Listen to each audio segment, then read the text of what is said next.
కాంగ్రెస్ పార్టీలో ఉంటే గెలవడానికి ఒక అవకాశం ఉంటుంది. లోక్సభకు అసెంబ్లీకి ఎట్లాగో మిస్ అయిపోతుంది కాబట్టి లోక్సభ కన్నా వెళ్దామనే మీ కోరిక నెరవేరుతుందని ఈసారి గట్టిగా నమ్మకంతో ఉన్నారు. కాంగ్రెస్ పార్టీ నేను టీఆర్ఎస్లో కూడా నాకు సెకండ్ టైం, ఫస్ట్ టైం అంటే అప్పుడు కొత్తది పార్టీ. మీకు తెలుసు రంగారెడ్డిలో తెలుగుదేశం బ్రహ్మాండంగా ఉంది, మొత్తం గెలిచినది రంగారెడ్డి, చాలా స్ట్రాంగ్. నెక్స్ట్ టైము నాకు టికెట్ ఇస్తే నెక్స్ట్ టైము మా పార్టీ ఎమ్మెల్యే 350 ఓట్లతోటే గెలిచిండు.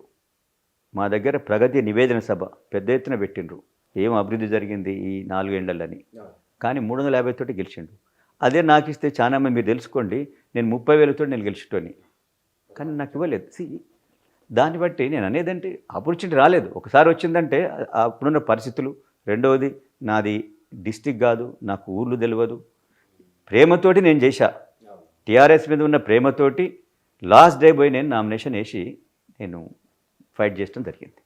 ప్రైవేట్ రంగంలో ఉద్యోగాలు చేసుకునే వాళ్ళు బాస్కు నచ్చకపోయినా వాళ్ళకు నచ్చకపోయినా సార్ నేను రేపటి నుంచి రావట్లేదు సార్ నేను వెళ్ళిపోవచ్చు, అది ఉద్యోగి. మీలా అంటే రాజకీయ నాయకులు కూడా పార్టీలు కూడా టకటక అట్లా మారిపోతున్నారు.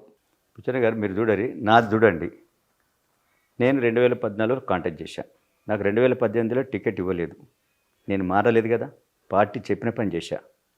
2018 నుంచి 2023 దాకా ఎక్కడ పార్టీకి ఏ పని ఉందన్నా నేను మున్సిపల్ ఎన్నికలలో చేసిన, మెంబర్షిప్ దాంట్లో పోయినా, ఏ కార్యక్రమం ఉన్నా నాకు పార్టీ ఒప్పచెప్పిందంటే నేను చేశా.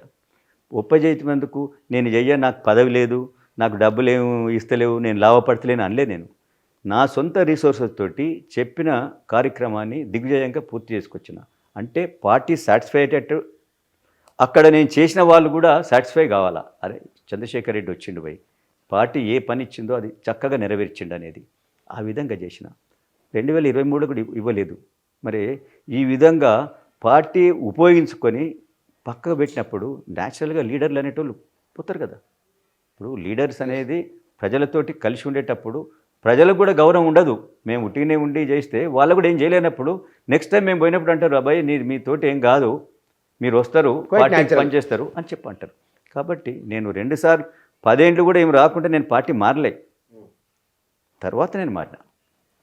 కానీ సార్ మళ్ళీ నేను తిరిగి సినిమా దగ్గరికి వస్తాను. నేను సినిమా రాజకీయం రెండిట్లో ఏది కష్టం? అంటే సినిమా అనేది వాళ్ళ సెల్ఫ్ దాంతో కదా, రాజకీయం అనేది కలెక్టివ్, సినిమా అనేది కూడా కలెక్టివ్. కానీ మెయిన్ అక్కడ కొందరి మీదనే ఆధారపడుతుంది. ఎవరు? డైరెక్టరు, యాక్టరు, మన మ్యూజిక్ డైరెక్టర్ అని కొంత. ఇది కలెక్టివ్. పాలిటిక్స్ అనేది మొత్తం ఆ యొక్క ప్రాంతం, తెలంగాణ మొత్తంతో కలిసి నాయకులందరూ కలిస్తేనే అది సక్సెస్ అవుతుంది. దీంట్లో ఎవరు కొద్దిగా వెనక ముందు చేసినా కూడా అది ముందలిపోదు. ఒక కాన్సెన్స్ ఉంది, అందరూ లీడర్లు పనిచేస్తేనే అవుతుంది. ఒక ఏరియాలో పని చేయకుండా అక్కడ తక్కువ వచ్చి అక్కడ ఓడిపోవడం జరుగుతుంది. కాబట్టి పాలిటిక్స్ అనేది చాలా మిక్స్డ్ అనమాట. అందరితో కలిసి ప్రజలను మెప్పియాలి, నాయకులు మెప్పియాలి. పెద్ద టాస్క్ కదా, పెద్ద టాస్క్. మరి కాదు నిజంగానే ఇప్పుడు మీలాంటి వాళ్ళు చాలా అద్భుతమైన లైఫ్, ఏ ఇబ్బంది లేదు. మీరు ఒక జవాబుదారి కావడానికి ఎందుకు పోతున్నారు? వేరే వాళ్ళు వస్తారు క్వశ్చన్ చేస్తారు మిమ్మల్ని, ఇది ఎందుకు చేయలేదంటారు. లైఫ్లో మనమే ఉండొద్దు, మనం కూడా సొసైటీకి ఏం చేస్తున్నాం. మనం మనుషులము, అందరూ మనం బతికినప్పుడు, మనం ఒక సంపాదన చేసినప్పుడు మనకున్న దాన్ని కొద్దిగా వేరే వాళ్ళకి చేయాలి. చారిటీ అనేది ఉండాలి, చారిటీ బై యువర్ రిసోర్సెస్. అదేవిధంగా నువ్వు ఏదైనా ఒకటి చేయాలి. నీవు నేను మా ఏరియాలో అమ్మాయిలు చదువుకోవాలని పెద్ద ఎత్తున నేను అవేర్నెస్ క్యాంపులు స్కూళ్ళల్లో పోయి నేను ఏదో ఒకటి చేస్తూ ఉంటా. కంచెలో చంద్రశేఖర్ రెడ్డి అనేది ఒకటి నేను చారిటీ పెట్టి ప్రతి హై స్కూల్లో, గవర్నమెంట్ హై స్కూల్, ప్రైవేట్ స్కూళ్ళకి పోను, అక్కడ 9, 10 తరగతి అమ్మాయిలను ఇంటర్మీడియట్ చదివించాలని చెప్పి పేరెంట్స్ను, పెద్ద మనుషులను పిలిపించి చెప్తా ఉంటా. సమ్మర్లో ఊళ్ళల్లో, గ్రామీణ ప్రాంతాల్లో పిల్లలకు స్పోర్ట్స్ లేక ఇప్పుడు ఇంటర్నెట్, టీవీ చూసుకుంటూ కూర్చుంటుండ్రు. వాళ్ళకి నేను వాళ్ళ ఆట వస్తువులు, కొందరికి వాలీబాల్, కొందరికి క్రికెట్ కిట్స్, ఈ విధంగా ఈ ఊళ్ళల్లో ఇస్తా పోతుంటా. ఈ విధంగా చిన్న స్కూల్స్ ఉంటాయి, వాళ్ళ దగ్గర ఫర్నిచర్ ఉండదు, వాళ్ళకి చేస్తాను. ఈ విధంగా కొంత చాటి చేస్తూ ఉంటా. ఇప్పుడు నా సొంతంగా నేను చేసుకుంటే నేను ఒక్కనే ఉంటా, నేను ఒక్కనే తింటా, నేను ఒక్కనే హ్యాపీగా ఉంటా అనేది కాదు కదా. మనం కూడా కొంత సొసైటీకి ఇవ్వాలి. ఏదన్నా మనం ఇచ్చినప్పుడు ఇంకొక ఆయన ఇస్తాడు, ఇంకొక ఆయన ఇచ్చినప్పుడు ఇంకొక ఆయన ఇస్తాడు.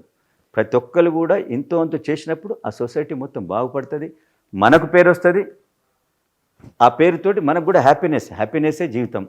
ఎస్. రాజకీయాలు ప్రస్తుత రాజకీయాలపైన మీ అభిప్రాయం?